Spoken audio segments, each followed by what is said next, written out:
Brilliant creativity rests within everybody, and it's, I think, a driving imperative that we, as the formal leaders, come to understand that and find ways of creating spaces where the brilliance that rests within everybody is allowed to really surface and to be ignited. When you ask people if they're creative, they get all nervous, and it's because they tend to associate creativity with the arts and very clever scientists. Creativity rests across the disciplines, and it emerges in people in all sorts of fascinating and unexpected ways.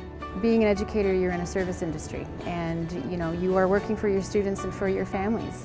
And I don't know everything, and we need to stop thinking that we know everything, and we need to start looking to the people that we work for and to be bringing them into the conversation and to be listening to their stories as a way of learning. When you create spaces which challenges our youngsters to think about what is it that they're passionate about, and when they start to really focus in on something that really interests them, what they then come out with is nothing short of remarkable, and it's inspiring to see what they do. Some students, they say, can't really be trusted to do anything on their own, but I'm trying to say that students can be creative and can achieve good grades without straightforward directions, and just with an open-ended project, I'm trying to say that we do deserve that privilege. We tend to want kids to fit into our picture, and that doesn't work for a lot of our kids. If we start looking at where our kids are coming from and learning what they come to school with and what their stories are, we can make school so much better for everybody.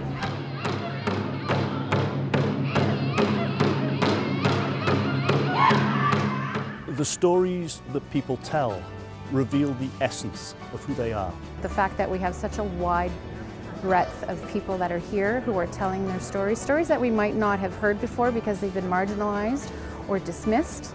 I think it's a huge, huge success that we're giving voices to those stories. Today has all been about how stories can humanize our experience as educators and community members, and to really work out what it is that we're doing, what do we need to do, where can we go from here, and just to make the education experience as wonderful and as enchanting as possible for our students. Reaching and teaching every child in every school, and setting the spaces in which it becomes paramount to them what their passions and interests are. It's about fostering curiosity. Once you get to do projects like this, you actually think the class is fun.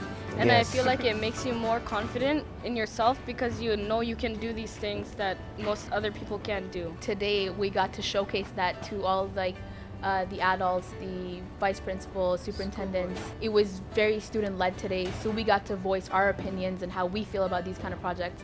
So that was the number one key for us today. People who've been at this event today, no matter who they are, teachers, custodians, community members, go back to their own communities and try to replicate this artistry and understanding and openness, because it's through that challenging of assumptions, collision of ideas, and the sparking of curiosity that real learning happens.